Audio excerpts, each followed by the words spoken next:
Gerbang Derben. Pernahkah kalian mendengar kata Derben? Derben merupakan sebuah kota tua di Rusia hari ini, tepatnya di wilayah Dagestan. Kota Derben menyimpan sejarah peradaban Islam. Kota Derben dalam sejarah Islam pada abad pertengahan disebutlah dengan Bab al-Abwab, yang artinya gerbang dari segala gerbang. Kenapa disebut gerbang? Karena inilah jalur sempit yang menghubungkan dunia utara dan wilayah Persia.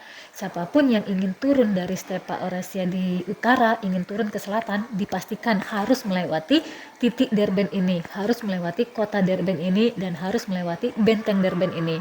Kota Derben sudah dibentengi sejak zaman Persia kuno untuk menahan gelombang bangsa-bangsa nomaden dari stepa Eurasia di utara. Setelah berabad-abad, gelombang ini datang lagi. Namun kali ini dari bangsa Turki, yang termasuklah di dalamnya suku Oghuz. Suku Oghuz awalnya tinggal di Asia Tengah, mereka bermigrasi ke arah barat. Suku Oghuz awalnya tinggal di Asia Tengah, mereka bermigrasi ke arah barat, tepatnya mereka menuju ke Anatolia. Sebelum memasuki Anatolia, mereka harus melewati gerbang Derben. Ketika suku Oghuz bermigrasi dari Asia Tengah, mereka bergerak melalui stepa di sekitar Laut Kaspia dan wilayah utara Kaukasus, dan wilayah inilah yang dekat dengan benteng Derben. Untuk sementara waktu mereka harus tinggal di kota benteng Derben. Nah, ketika mereka tinggal di kota benteng Derben ini, mereka berinteraksi dengan kaum muslimin, dan akhirnya banyak suku Oghuz yang memeluk Islam pada saat mereka tinggal di benteng Derben ini.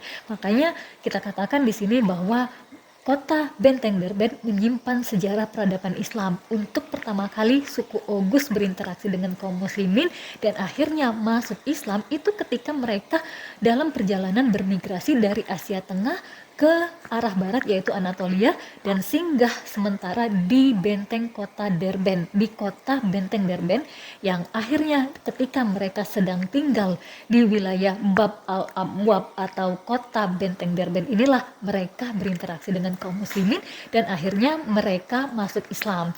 Jadi Bab al-Abwab atau kota benteng Derben ini mempunyai sejarah di mana disinilah pertama kali suku Oghuz, bangsa Oghuz berinteraksi dengan kaum muslimin dan akhirnya masuk Islam. Suku Oghuz bermigrasi dari Asia Tengah menuju ke Anatolia, harus melewati benteng Derben, masuklah ke wilayah Persia, kemudian Irak, Suriah, baru tiba di Anatolia. Kita tahu bahwa suku Oghuz adalah nenek moyang bangsa Turki yang akhirnya melahirkan dinasti besar seperti Seljuk dan Utsmaniyah. Disinilah kisahnya. Disinilah menunjukkan bahwa benteng Derben menyimpan sejarah peradaban Islam, dan benteng Derben merupakan tempat di mana suku Oghuz pertama kali berinteraksi dengan kaum muslimin dan pertama kali masuk Islam.